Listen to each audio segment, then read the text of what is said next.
There can be no more doubt. The UK government is committing democide, that is the intentional killing of an unarmed or disarmed person, in this case civilians, by government agents acting in their authoritative capacity and pursuant to government policy or high command. We now know that the UK government has already killed 16 children by temporarily blocking puberty blockers of trans youth in 2020, and yet, in spite of knowing this to be the result of such policies, facts that were explicitly brought to their attention by multiple people, said government has sought to introduce new and even stricter limits on said essential medications, thus declaring its intent to kill further children. This is no accident. This is acting with the intent to kill, a fact we now know thanks to not one, but two separate NHS whistleblowers. That's what we're here to talk about today. But first, a quick content warning for the following: transmisia, medical gatekeeping, child abuse, suicide, and democide. I'd also just like to take this time to remind our viewers that the statements made throughout our videos are the opinions of myself, the host, based on the evidence I have available to me. They are not and should not be taken as unquestionable fact, which is why we reference everything, because we're fallible. Thus we strive to give you, the viewer, the ability to check all evidence yourself in order to make up your own mind, which is what the reference numbers in the top left corner are for, being numbers that match up with the reference list found in the transcript linked down below. As such, we encourage all viewers to do their own research to reach an informed conclusion about the topic. Hi there, my name is Ethel Thurston, she, her, they, them, and today we're here to talk about the second whistleblower who has come forward to confirm what the first one said regarding the Tavistock 16. That is the 16 children who took their own lives during the 3 years following the Bell v Tavistock ruling that disrupted trans youth healthcare, specifically puberty blockers. Do note, said ban was overturned in 2021 thanks to the actions of the Good Law Project, the Endocrine Society, and Gendered Intelligence, yet the UK government refused to honour said legal ruling, seeking to limit gender-affirming healthcare via other means. We also have some additional details regarding the first whistleblower, details that show the extent of the corruption.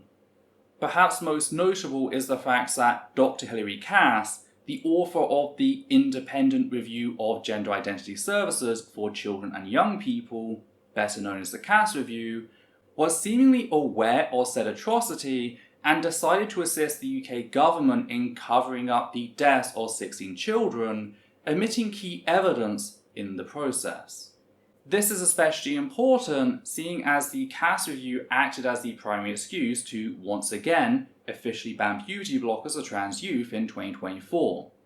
Blockers of trans youth were banned under the NHS back in March, and an emergency ban blocking access to said medications under private and European providers went into effect on the 3rd of June, sparking fears about further potential suicides. If you'd like a breakdown of some of the major flaws with the Cass Review, you can find ours by checking out our video exposing the danger of anti-trans fascism regarding the Cass Review and Labour's downfall, specifically the chapter titled Trans Men as Victims, the Cass Review. For more on the Good Law Project's legal challenge on the emergency ban, you can check out our video Human Rights Groups Seek to Overturn Ban on Puberty Blockers regarding the Cass Review. And lastly, for our previous video covering the Tavistock 16 and the first whistleblower, you can watch our video 16 Children Killed by Restrictions to Trans Youth Healthcare. All 3 videos will be linked down below, as well as within the reference list for this video. Today's video comes to us as part of a 34-tweet thread by Joe Morm, director of the Good Law Project. Starting with the first whistleblower, Joe wrote that quote, "First, whistleblower 1. W1 tells me that in the 7 years before the High Court decision, on 1st December 2020, there was 1 death of a young trans person on the waiting list, but in the 3 years afterward, 16 deaths. These figures are said to come from a presentation to Tavistock staff given by the named doctor for safeguarding children. I have seen emails to the post holder expressing concerns about those numbers. After much chasing, they promised to set up a working group. W1 also says they raised these concerns with Hilary Cass and a director of the Tavistock. I have seen an email to both which sets out these death numbers. That email also complains vigorously of the failure of both to engage with these numbers, or W1. We put these points to the Tavistock and Dr. Cass. The Tavistock chose not to engage." End quote. So pretty much what we knew before. One child sadly took their own life over 7 years of Tavistock operations. That number then spiked to 16 deaths over just 3 years following the Bell v Tavistock ruling that interrupted care for young trans people. That said, we also have some new information. We now have the original source for said numbers, namely the presentation to Tavistock staff given by the named doctor for safeguarding children, which is a dedicated role designed to ensure the safety of people under a service's care, in this case the children making use of the Tavistock and Portman Gender Identity Clinic. That's where our whistleblower got their information, from within Tavistock itself. We also find out who the whistleblower approached about said problem, namely both the Tavistock director and Dr. Hilary Cass. Joe then confirms that he's seen at least one email and that it laid out the number of dead children before the whistleblower complained about the refusal to engage with said number. Joe then confirms that the Good Law Project followed up on this with both Dr. Cass and Tavistock, and that Tavistock did not respond. As for Dr. Cass, her team did respond, as seen in the following. Quote, "Dr. Cass's team directed us to paragraph 5.65 of her report, on which we see the following tweet. Paragraph 5.65 does acknowledge that there were deaths by suicide of young trans people at Tavistock, but it also presents those deaths in such a way as blurs the impact of the restrictions imposed by the NHS in December 2020 following Bell." End quote. Let's take a quick look at said paragraph. It reads, quote, "The review met with the Tavistock and Portman NHS Foundation Trust to discuss deaths of patients, where known, who had been referred to or were currently or previously under the care of GIDS.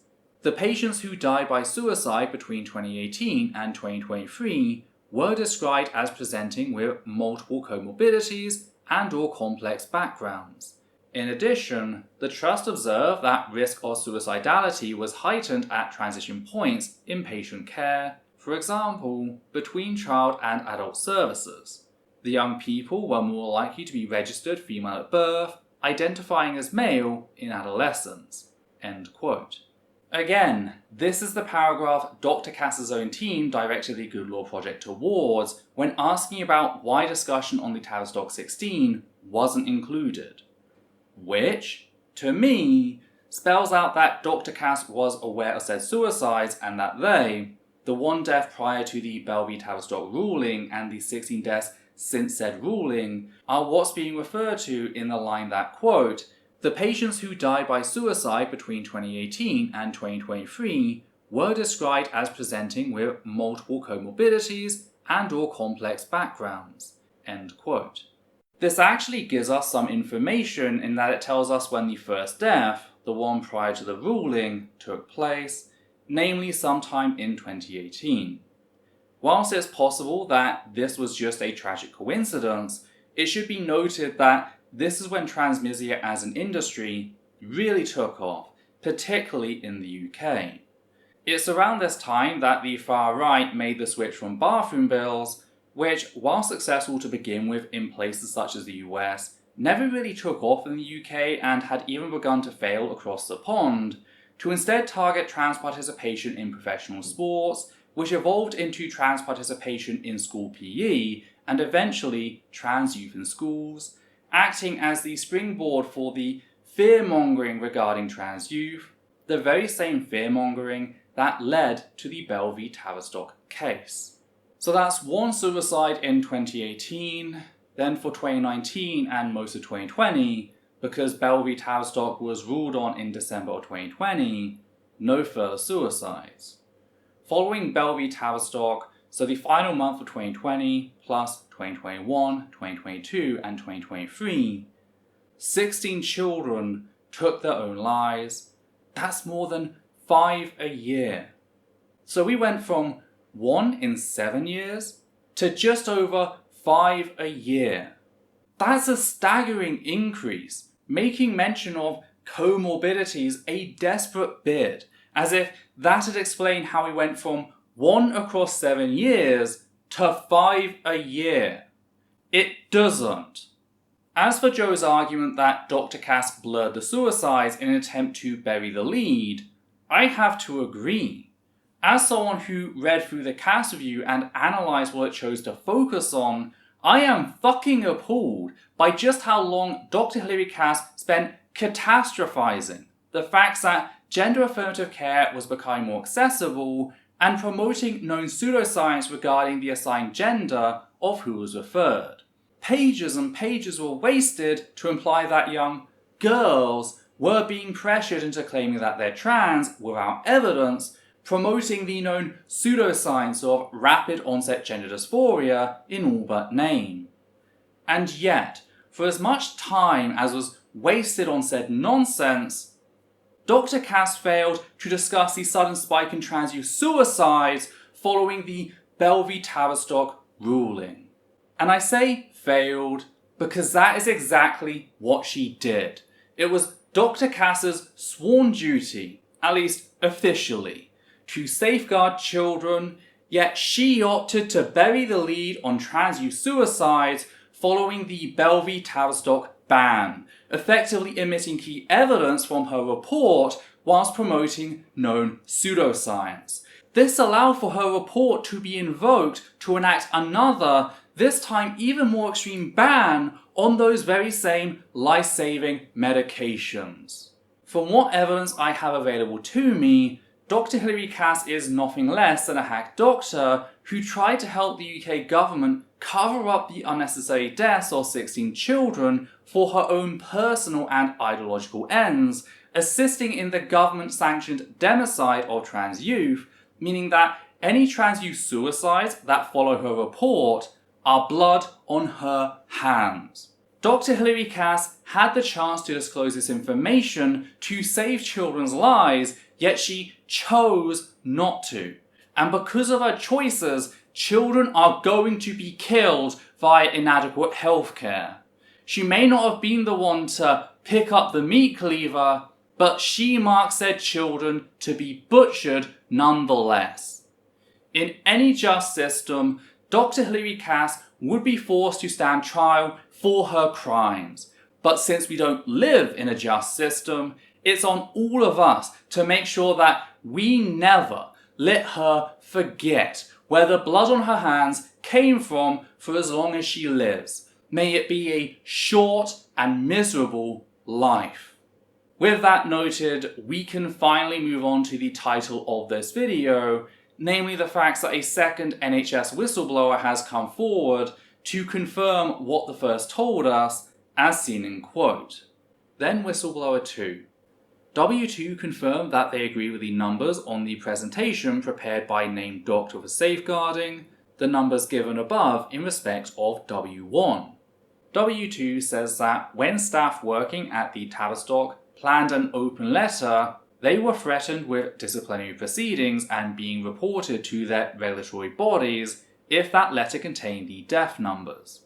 W2 believes there was a deliberate attempt to suppress them. End quote. So a lot less information than on the first whistleblower, yet none of it any less important. Least of all the threat of disciplinary proceedings if they went public regarding just how many children had been killed by the Bell v Tavistock ruling. Before, we had to take Tavistock's silence as a tacit admission that they're trying to hide things with the possibility that they just don't give a shit. But now that we have evidence that they threaten people for expressing the desire to disclose that information, I completely agree with Whistleblower 2 in how this seems to be a deliberate attempt to suppress said information, i.e., a cover-up. It's also good to know that the Good Law Project now has a second whistleblower, as it makes attempts to discredit the first all the harder. The Good Law Project is taking Victoria Atkins to court over the emergency ban, which she seemingly introduced just before Parliament was dissolved so that it couldn't be properly scrutinised, so it's good that the Good Law Project have multiple sources.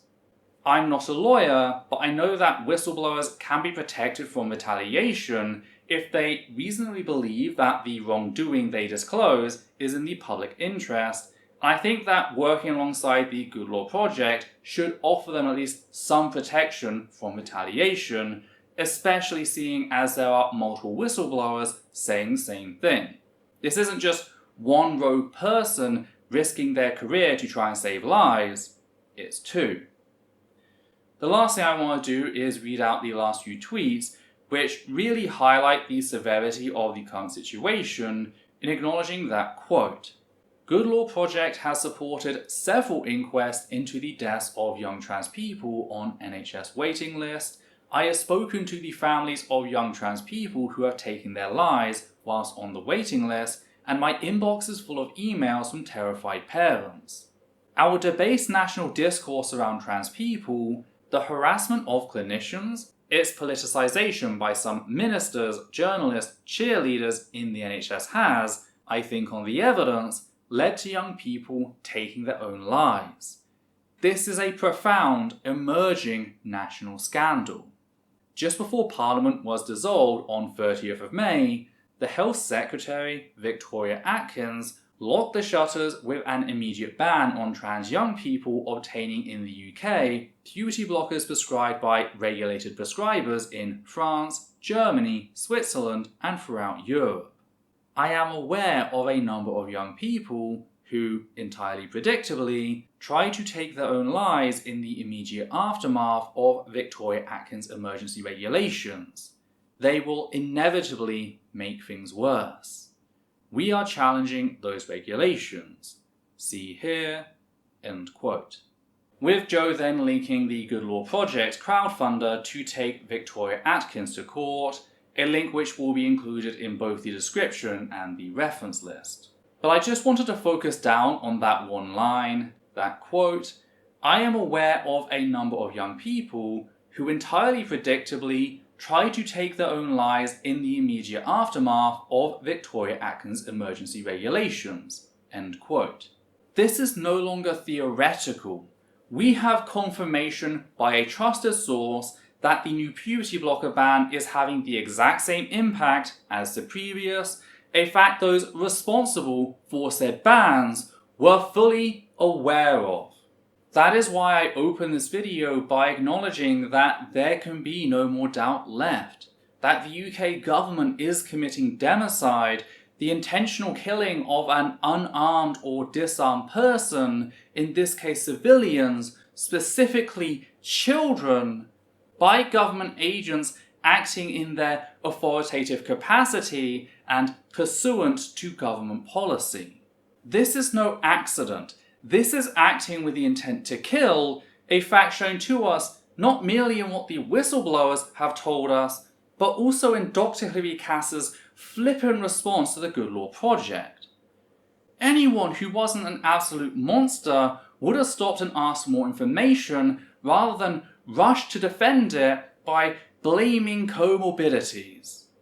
Dr. Cass's actions in doing just that can only leave trans people, such as myself, to conclude that the original Tavistock 16 were no accident, that their deaths were the intended result of the Belvie Tavistock case, a result the current government seeks to double down on however it can.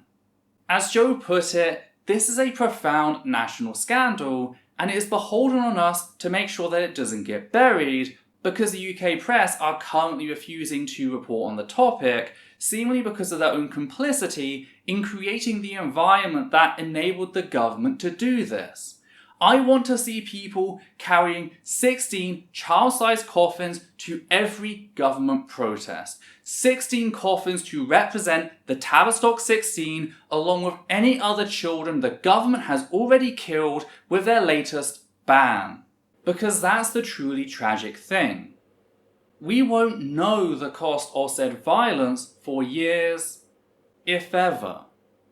It's only thanks to the bravery of the two whistleblowers, the Tavistock heroes, that we found out about the Tavistock 16. In some alternate reality where they lacked the courage to come forth, it's likely that we wouldn't know any of this, that we'd still be talking about theoretical harm, and that is absolutely terrifying. That is why we can't rely on there being future whistleblowers. Not only is that leaving things up to chance, it'll be too late for the children who are already thinking of or have already attempted to take their own lives. Of course, turning up and challenging the people responsible is only half the picture. Just as there's a need to display both our collective and sorrow and anger at demonstrations, it's also important, now more than ever, to create a space within the trans community that is positive and supportive, especially for trans youth. I know that can be hard to do when dealing with news like this, but it's on us as adults to project that stability, even if it feels like shit is being pulled down around us. To that effect, if you know a trans youth, whether it be among your family, friends, or wider community, do keep an eye on them and reach out. Talk to them. Be a shoulder for them to cry on if they need it, or someone to distract them from the hate. And if they let you know that all seems hopeless, be sure to let them know that this isn't the first time the trans community, let alone the LGBT+ community, has had to fight such injustice. That for as dark as the night might seem, dawn will come and the sun will rise again.